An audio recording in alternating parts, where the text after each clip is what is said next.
I had a very strange experience last summer, a very strong impression um, about the trees. And it was while I was in a very rare emotional state. I was extremely angry. Doesn't matter exactly why, but I wasn't just regular angry. I was like long term angry, like for hours and days angry.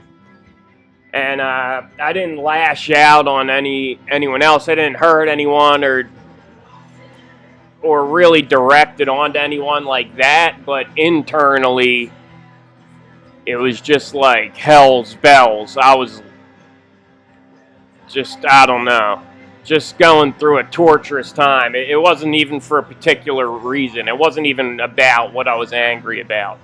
It was just about everything. I was just in a crisis, enraged, blackout, no awareness. I had completely lost awareness for days in like a blackout rage. And I was sitting alone out in the woods, in the forest, and it was like I was all alone, and then all of a sudden, it was like all the trees like came forward all of a sudden. And every tree was like an individual presence.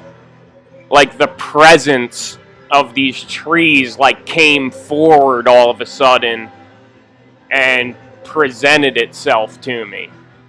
And it wasn't like a hallucination. Like I didn't see anything different. I didn't see anything moving or see anything in that way. It was just almost like they went from being the background to the foreground all of a sudden. Like they were all like leaned in towards me, and I could feel a clearly defined, intense presence from each tree. All of a sudden, I can't explain it, but it was like being surrounded by people. There's no way to other way to describe it. It was like obvious, like they just their presence just came forward. And they didn't talk to me, they didn't say anything. And it wasn't even really like they were like, hey dude, don't be angry, don't be sad, it's okay. It was just like they just made themselves known to me. Like, you think you're all alone in the woods. You're not alone. You're surrounded by people. And, yeah, it was just a really bizarre experience. And, it's not like it's always like that since then, but it's definitely stuck in my mind ever since then. And when I concentrate on it, really give them my attention, I do feel like I can see that again, bring that back. Like the presence of the trees will come forward again. Or if I'm in a rare emotional state, it's really obvious if I'm in a rare emotional state. And soon after that experience, I had an idea for an invention or an art project or something. I call it treehat, alternatively arboranium, the arboranium. And it's an invention, or before you laugh and call my invention retarded, you should consider the fact that maybe it's just like my art. Maybe it's an art project, and maybe you just like don't get it. Maybe you just like don't get my art, bro. And then it made me really think about the song I had written like 4 or 5 years before, which I'll play at the end. That'll be like the last 4 minutes. So if you don't want to listen to that, you can skip the last 4 minutes at the end of the video. It is kind of like a screaming kind of harsh, dissonant song, but it just relates a lot. Seems to be related to this, what I'm talking about now, so I'm going to play it at the end. But, there's tons of references all over the place to trees being people. Like in Lord of the Rings, at the end, like when it seems like they're screwed, the tide's really against them, they're doomed, the Ents come out. They enlist the help of the Ents, E-N-T, Ents, the tree people. And I believe they turn the tide for them so they can win again. Wasn't that really the deciding factor? Was the Ents, the tree people? I don't know. I'm not a huge Lord of the Rings fan. Found this Ram Dass thing. I think he's the dude who wrote Be Here Now. He's like a Timothy Leary, Krishna kind of dude. When you go out into the woods and you look at trees, you see all these different trees, and some of them are bent. You sort of understand that it didn't get enough light, and so it turned that way. And you don't get all emotional about it, you just allow it. The minute you get near humans, you lose all that. You're constantly saying, you are to this, or I'm to this. That judgment mind comes in. And so I practice turning people into trees, which means appreciating them just the way they are. Yeah, and there's tons of biblical references, obviously. Tons of biblical references to trees as people, and just trees symbolically in general. The tree of life, the tree of knowledge of good and evil. And it's obviously a very prevalent symbolic use of trees in the Bible, but I'm wondering if it might be more than that. There's more to it than that, just symbolically. This is 2 Samuel 5. 2 Samuel chapter 5. And the Philistines came up yet again and spread themselves in the valley of Rephaim. And when David inquired of the Lord, he said, Thou shalt not go up, but fetch a compass behind them, and come upon them over against the mulberry trees. And let it be, when thou hearest the sound of a going in the tops of the mulberry trees, that then thou shalt bestir thyself. For then shall the Lord go out before thee to smite the host of the Philistines. And David did so, as the Lord had commanded him, and smote the Philistines from Geba until thou came to Gazer. So, they can't see the Lord, so they're going to have a battle. They think they're screwed. And David inquires of the Lord, and he says, Nah, don't go up to fight them, but go around the back of them and go into the trees and come upon them against the trees. And so they don't, and let it be, when thou hearest the sound of a going in the tops of the mulberry trees, that then thou shalt bestir thyself.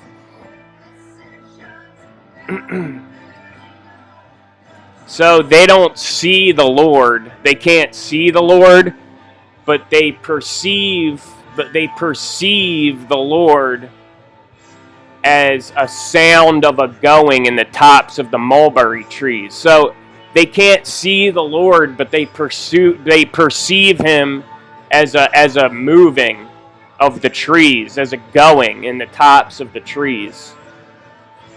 That's how they perceive the Lord. The riddle in Ezekiel 17. And the word of the Lord came unto me, saying, Son of man, put forth a riddle, and speak a parable unto the house of Israel.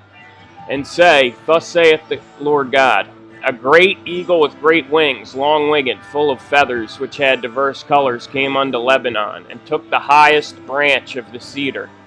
He cropped off the top of his young twigs, and carried it into a land of traffic. He set it in a city of merchants. He took also of the seed of the land, and placed it in a fruitful field. He placed it by great waters, set it as a willow tree. And it grew and became a spreading vine of low stature, whose branches turned toward him, and the roots thereof were under him. So it became a vine, and brought forth branches, and shot forth sprigs. Ezekiel 31. Behold, the Assyrian was a cedar in Lebanon with fair branches, and with a shadowing shroud, and of a high stature, and his top was among the thick boughs. The waters made him great. The deep set him up on high, with her rivers running round about his plants, and sent out her little rivers unto all the trees of the field. His branches became long because of the multitude of waters. All the fowls of heaven made their nests in his boughs. Under his shadow dwelt all great nations.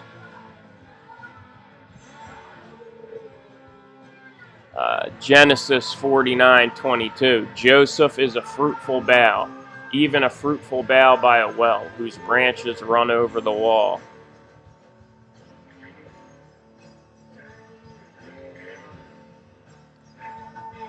For he shall grow up before him as a tender plant, and as a root out of dry ground. He hath no form nor comeliness, and when we shall see him, there is no beauty that we should desire him.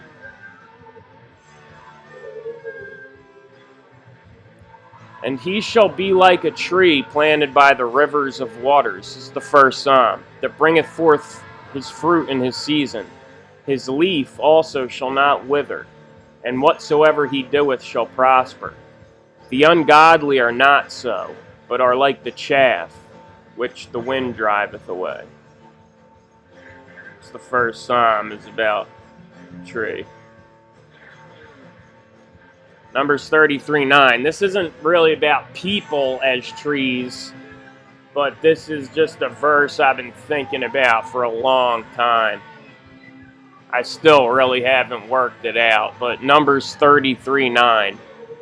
And they removed from Marah and came unto Elim, mile, and came unto Elim. Marah, I believe, means water, bitter water, or just water. Marah, and came unto Elim. So it's like mile and water, like distance and time. And in Elim were 12 fountains of water, and 70 palm trees, and they pitched there. 12 fountains of water, should represent time, I believe. 12 months, 12 zodiac, 12 fountains of water, time. And 70 palm trees, 70 palm trees. I haven't completely worked this out yet, but I believe it's something about when you draw the circles the way you do in sacred geometry, where you draw one circle, then you start from a point on the perimeter of that, draw another circle, then you place the center of your compass at the intersection of those two circles, you draw another circle, and then you continue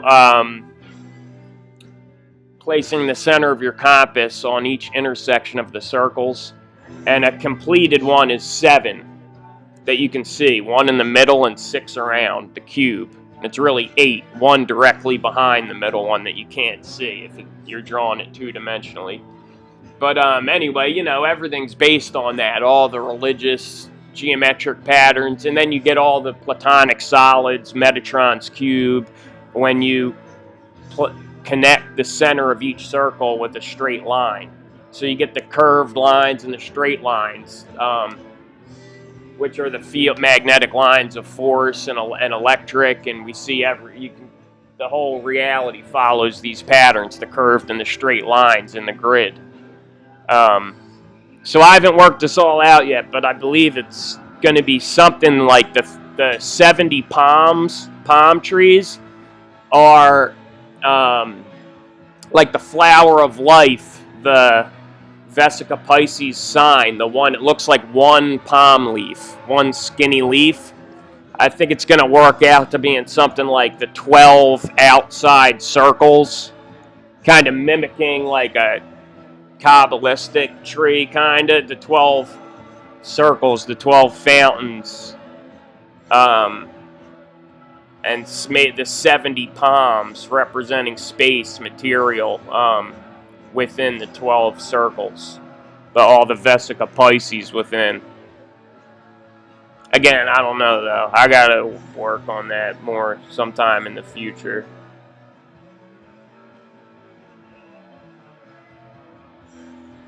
After Jesus is resurrected, and Mary comes to the tomb, and she mistakes him for the gardener. She doesn't recognize Jesus, and she thinks he's the gardener. Jesus said, "I am the true vine, and my Father is the husbandman." And when she had thus said, she turned herself back and saw Jesus standing, and knew not that it was Jesus.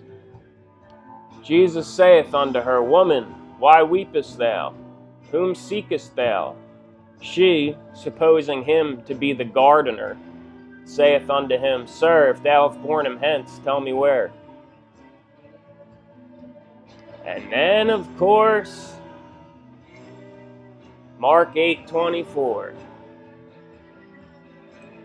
And he cometh to Bethsaida, and they bring a blind man unto him, and besought him to touch him. And he took the blind man by the hand, and led him out of the town. And when he had spit on his eyes, and put his hands upon him, he asked him if he saw aught. And he looked up and said, "I see men as trees walking." I see men as trees walking. And he looked up and said, "I see men as trees walking." After that, he put his hands again upon his eyes, and made him look up. And he was restored, and saw every man clearly.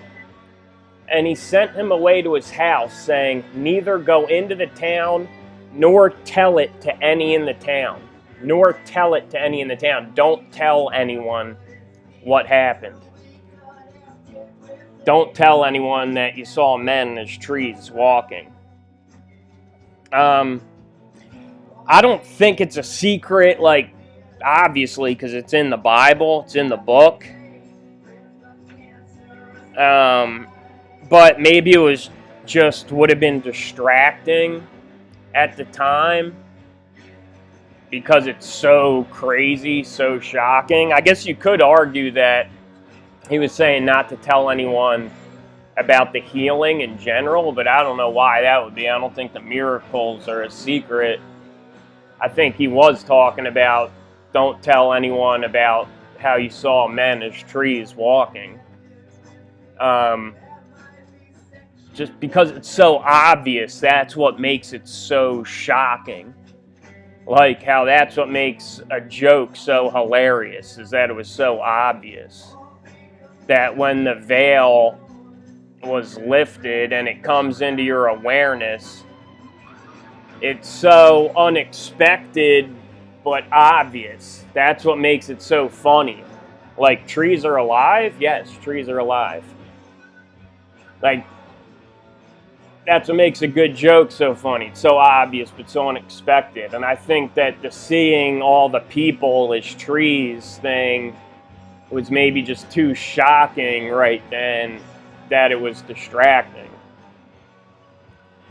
And another strange thing is that he does it twice. The first time he sees everyone, at first he touches him once, spits on his eyes, and the first time he sees everyone and asks him if he sees anything, and he sees everyone walking around as trees. Then he touches him again, and he sees everyone normally. And I think a possible reason for this is that rather than with most of the miracles just being a physical problem, maybe nothing was physically wrong with this guy, but it was like a software issue. Something is wrong in the way his mind is processing the data that he can't see. So Christ, rather than just instantly correcting a physical malady, it's more like he's recalibrating this guy, like adjusting his processor. And he's like, how about now? How about now? What do you see? But I think also on another level, for whatever reason, he just wanted him to see that. He was just supposed to see all the people are actually trees walking around.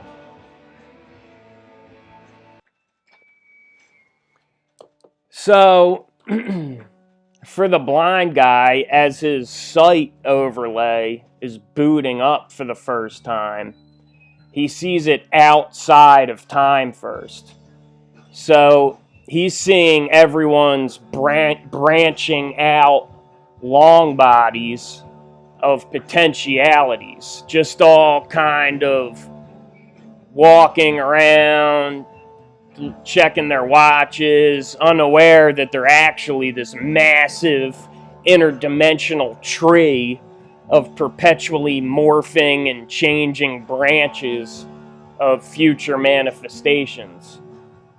But it's not really future, it's all at once, with the whole tree moving without moving, and branches and leaves and eyes appearing and withering and growing and reappearing.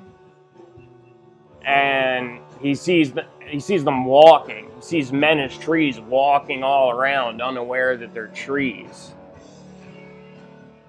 And you may think that plants don't move much, but they're always moving if the light is moving. They're just on a different time scale. They're running at a different frame rate, but they're conscious, they're moving. And it's really not all that much different from your perspective anyway. You are always the center of the universe from your perspective. You are always the center of your perspective, just like a tree would be. You don't actually move. You don't actually move anywhere. It's everything else that moves around you. If you're watching an IMAX movie, you never move. Everything moves around you and gives you the sense of motion. And even though everything seems to move around you much more than it moves around a tree, like you think you get much more experience out of your rapidly ever-changing environment than a tree does out of his stationary, static, one and only environment. But actually you derive the same amount of meaning, the same volume of impression or experience from either existence. Because even though your environment is rapidly changing, you never really see it. Even though your environment's always changing, you never really see it. Like, let's say you spend some time, you spend some attention in 10 different environments in one day. Your home, outside your home, in your car, in the bank, inside the doctor's office, the grocery store, etc. 10 different settings. We're going to call these slides. Each different setting in which you spend attention, like sets for different scenes in a movie. Each set is a slide. And just for the sake of simplicity, we're going to say you spend an equal amount of time or attention. I'm going to say attention. You spend an equal amount of attention in each of the 10 slides throughout your day. What I mean by you don't really see them like a tree does is that you only glean a tiny fraction of the total present available information in each slide. We're going to quantify the information present available in each slide as pixels. So each slide is composed of 1 million pixels, 1 million unique bits of data encoded in each slide. But you don't process all 1 million pixels. It's too slow, too inefficient. And most of the data is not useful to the story of the human life TV show. So you only glean about 10,000 pixels of the available 1 million, about 1%. And it's actually an infinitesimally small percentage that you process. But just for the sake of the example, we're going to say you glean 1%. So you glean 10,000 bits, 10,000 pixels from the next 9 sets or slides of your day also. So throughout your day, you've gleaned and processed 100,000 pixels across the 10 slides. But even though the tree only has one slide, his one and only set, the tree also gleans 100,000 pixels in the day, the same as you. It's an equivalent experience. The tree only has one slide, but he gleans 10 times or 100 times more information from a single slide than you do. The tree really sees it. And the pixels represent meaning. The amount of data you can capture and process represents the meaning that you can derive from your experience, the richness of experience. So you can't actually say that your experience across 10 slides is any more meaningful than the tree's experience. And I think in the same way that trees and plants anchor the physical realm with their root systems being like a rebar framework, an infrastructure for the earth, and their bodily canopies provide shelter from direct wind and rain erosion, preventing the soil from washing away. So they guide the water along the banks of rivers and streams. Plants and trees guide the water. The system of plants and trees are retaining the soil, the dirt, and giving everything form, arising from the tree's substructure. So the plants anchor our physical world. So it's not changing every day, washing away mudslides and piling up dunes and constantly shifting underfoot. The trees anchor the environment and provide consistency, the base layer, the game board, so that higher abstractions can be built on top, played out above. Moving animal life, and on the very top level, the highest abstraction, the human experience. The trees and plants provide form, the physical framework of the stage on which the show is performed. So one fundamental mystery of reality is consistency, regularity, environments remaining constant, settings and everything else being generally the same from one day to the next. You generally observe a setting the way you expected to observe it. And the mystery of it is embodied in that old adage or riddle: if a tree falls in the forest and no one is there to hear it, does it make a sound? Because I accept the validity of that intuitively and also logically. All my observations confirm that consciousness is primary and physicality or time is an illusion rather than the inverse, physicality being primary and consciousness being an illusion, because they are mutually exclusive. I'll address that later or separately, but they're mutually exclusive. Either consciousness is primary or physicality is primary, and the other is an illusion. But it's mutually exclusive, one or the other.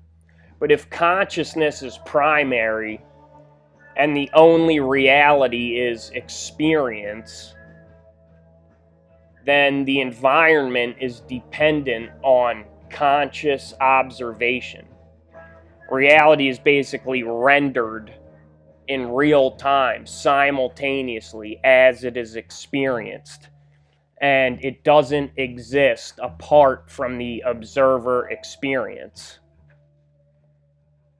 There is no physical environment that exists apart, separate from the observer experience.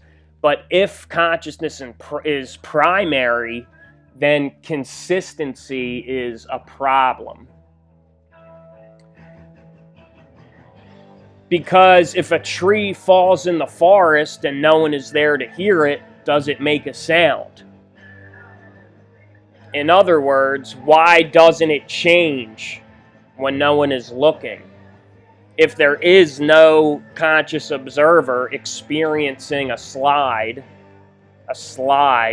what holds its form? Why isn't it popping in and out of an infinity of variations every time we leave the forest and come back? Why isn't it completely different if consciousness is primary?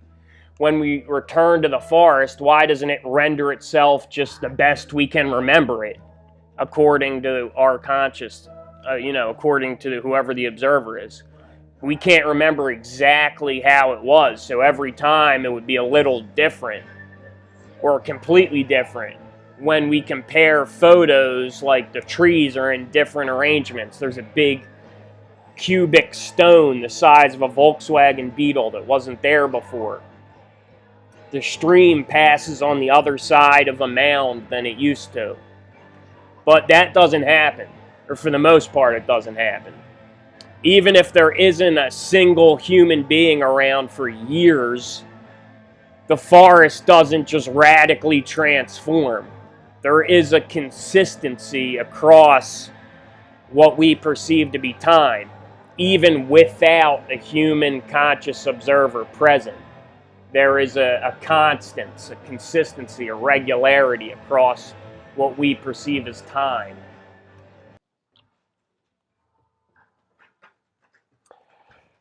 But that doesn't happen, even without a human conscious observer present. So this seems to fly contrary to the assertion that consciousness is primary and physicality is an illusion. Because in the absence of a conscious observer, there should be no rendered environment. There should be no consistency.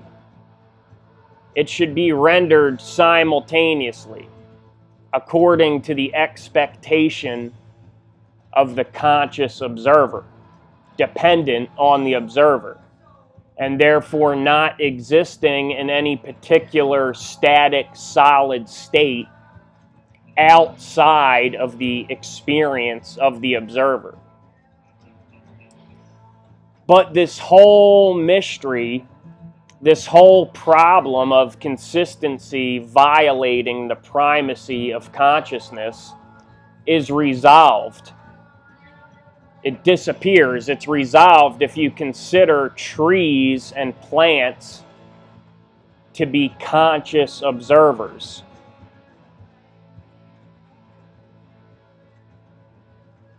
if you consider trees to be people.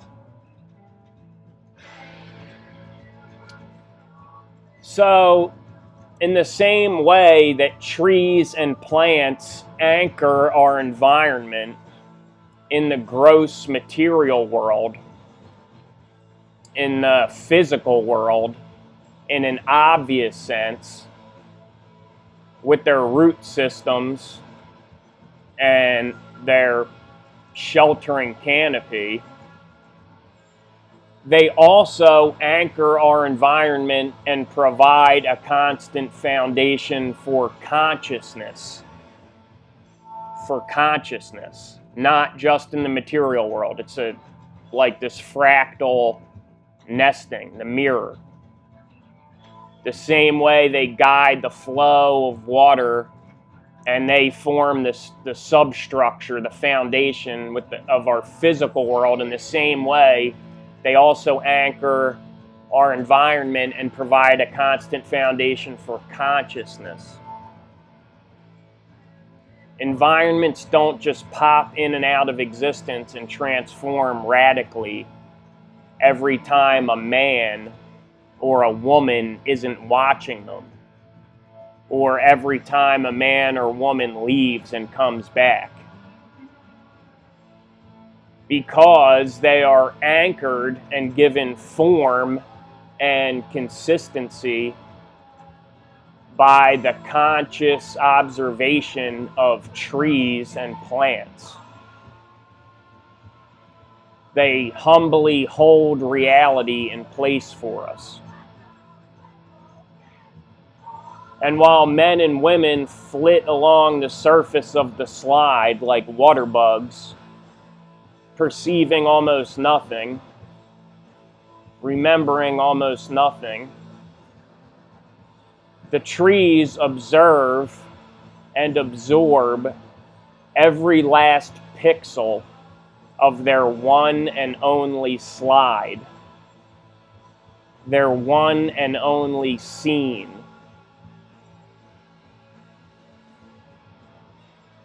Year after year and century, they absorb every last drop of data from the projector. And they remember.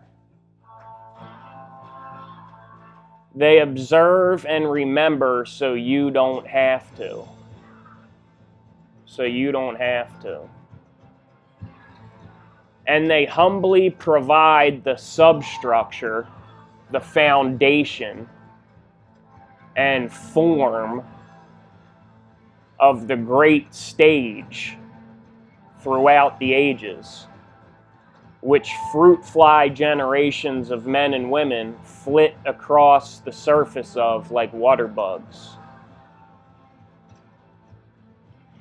So all the trees and plants all across the face of the earth form a sensitive membrane like one giant antenna, composed of innumerable tiny antennas,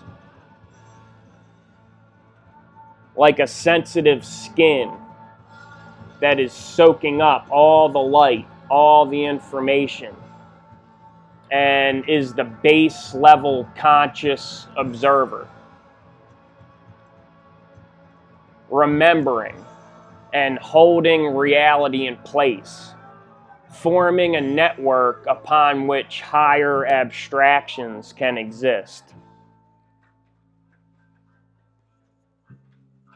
And I think there's another bit of truth in that if a tree falls in the forest and no one is there to hear it. Because plants and trees don't see the way we do indirectly. They see directly.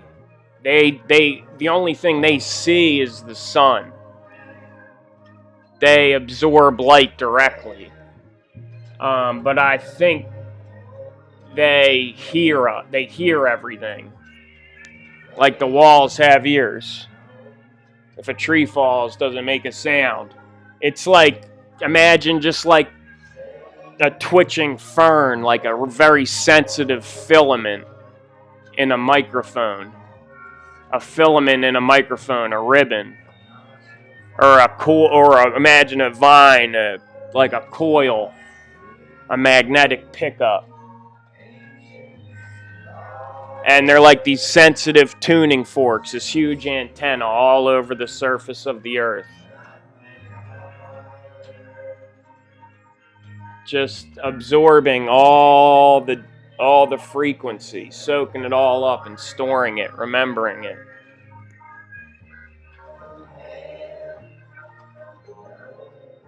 And I can feel it now, like, ever since that experience, when I go into, like, water a room full of plants. It's so crazy when you water a room full of plants and then, like, 5 minutes later you're sitting and they're all twitching and moving and uncurling, and you can see the whole room of plants all moving and soaking the water up and dancing around, and it's just bizarre. Pay attention to these plants and maybe they'll tell you something. I don't know. Maybe not. But if you want to change reality, you're not doing it without the trees. I don't think. You're not doing anything without the trees. If you want access to the environment, you have to go through them. But they're not going to go along with any parasitic, anti-life insanity. So that's probably why we see an attempt to replace every single tree with an artificial antenna, an artificial tree, a weird copy, a wired copy. And that's probably why we see this fake tree antenna network in imitation, unnatural, and apparently seems like to kill all the trees and plants. Plants don't like RF. It hurts them to always be being blasted with sick, dissonant frequencies. So it's funny because that saying isn't actually a paradox at all. If a tree falls in the forest and no one is there to hear it, doesn't make a sound. It's not a paradox at all. It's actually an oxymoron. It's just false. It's an oxymoron. If a tree falls in the forest and no one is there to hear it, doesn't make a sound. That's like saying if a person falls in a stadium full of people and there's no people there, like it just dissolves. It dissolves. It's not a paradox anymore if you consider trees and plants to be conscious observers. Also, just real quick, and the limbs of trees, big trees, huge tree limbs that completely defy the laws of physics and completely defy human engineering. They seem to be supported by magnetic membranes. And I think all trees, all branches, all plants are all growing along magnetic lines of force. It's like cups. Like cups stacked up. It's like if you stacked up a bunch of egg cartons and it's all nested and like this stack of membranes of fields. Like if you draw out the sacred geometry with the curves and the straight lines, you can't see it, but that's what our whole reality is. And everything moves and grows along those lines. Like if you look at iron filings around a magnet, and then look at a tree and its roots, and a bar magnet with the iron filings, and then look at the people going around the cube in Mecca or whatever, like you can see the tree plants, they're growing just like those iron filings. They're supported by magnetic fields. That's what supports these massive tree branches. We could never build like that. It's completely beyond our understanding to build something like that. So now you get to laugh at me. This is the tree hat.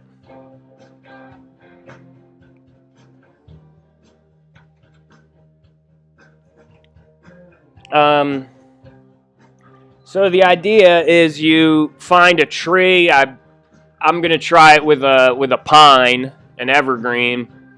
And you want to find one right next to the river, preferably like, you know, with roots exposed in the river. And you need 3 lengths of copper wire, probably thin gauge because it's going to be pretty expensive. You probably need enough to spiral all the way up to the top of the tree. And first, you're going to make a helmet to go on your head. This is the tree hat. I'm going to make it out of copper. I have bare bright, I forget what gauge, pretty heavy copper sheeting that I'm going to bend and weld, tack somehow into place. I tried to do it last summer. It didn't turn out the way I wanted. I didn't like it, so I never completed it, but I'm going to try it again this summer. So the hat is 1/3 of a cube, so with 1/3 of a sphere. It's a sphere inside a pyramid, but it's a 3-sided pyramid, the kind that you would make by taking 1/3 of a cube. Look at a cube and imagine how you would make a 3-sided pyramid out of that. I don't have it drawn out, but you can take 3 of them out of a cube. And then 1/3 of a sphere inside that sits on top of your head. And you sit at the base of the tree with your back to the tree. And there's 3 copper wires. At the bottom, one is soldered into the tree hat. The 1 copper wire, you drill a hole through the top of the pyramid and through the top of the hat. You put the copper wire through, tie a knot so the hat can hang on the wire, and then you solder it on the inside so you have a good connection. One of the 3 wires, you drill a hole in a rock that's in the river. You anchor the wire into the rock with some kind of masonry anchor and pour solder in there.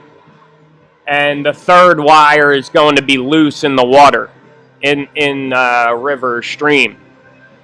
You wind all 3, all clockwise, you wind them up to the top of the tree. You're going to have to use an extension ladder or hammer in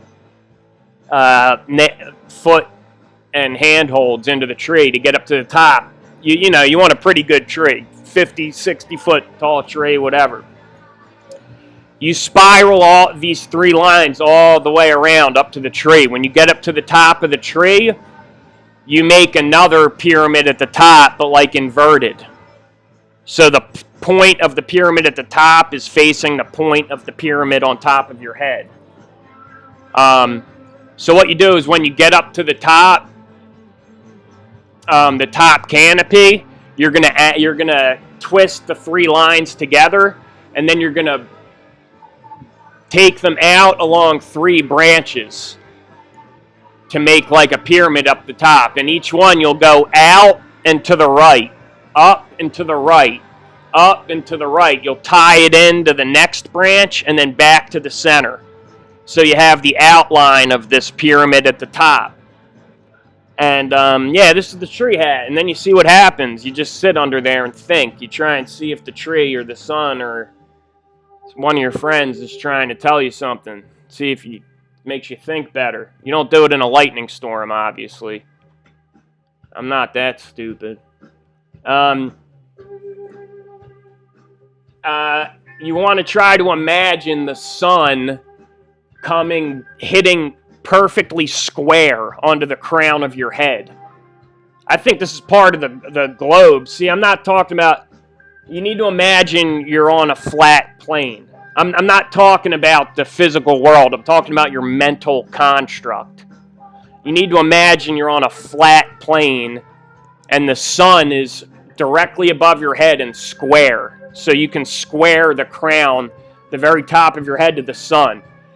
Because it doesn't matter what it really is. If you imagine that you're on a globe in your mental construct, you can never square to the sun because there's a million degrees angles. You're always going to be a tiny bit off. If you're on a sphere, you can imagine it's like trying to point a laser at the moon, and hit a reflector dish. It's so hard. But if it's flat, you just square yourself to the ground and the sun will be square to your crown. That's why it's important to understand that model and to use it in your mental construct. Yeah, so at the bottom, one goes to the hat. You sit at the base of the tree and put the hat on.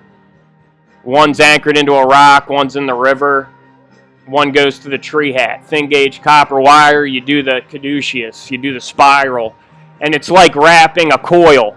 It's like we're doing the turns of a coil when you're wrapping a coil, going up the tree. And I don't know, nothing actually goes into the tree though.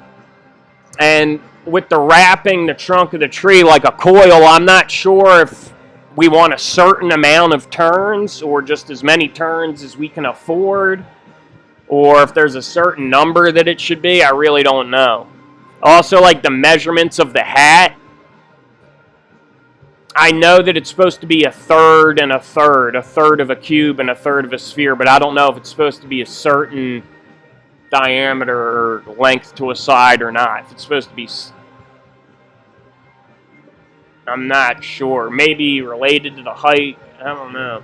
I guess just whatever fits your head. Probably something like 7 inches to a side, like a 777 on the sides of the pyramid, and whatever sphere fits inside there.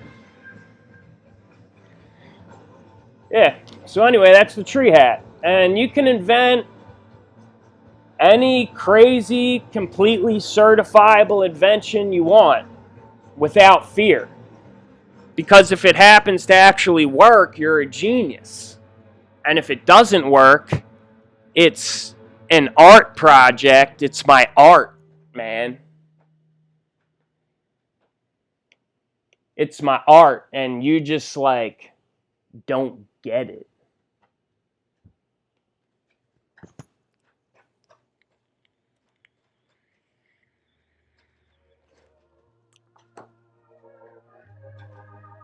Yeah, maybe it's just like my art. Maybe you just like don't get my art, man. But anyway, I'm gonna try it. And remember, if the fake trees go down, if the fake tree network goes down, and your black mirror's short out, and you're alone, out of touch,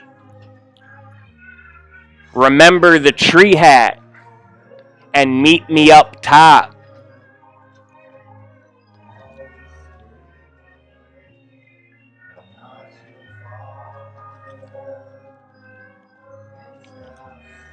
He took the blind man by the hand and led him out of the town. And when he had spit on his eyes and put his hands upon him, he asked him if he saw aught. And he looked up and said, I see men as trees walking.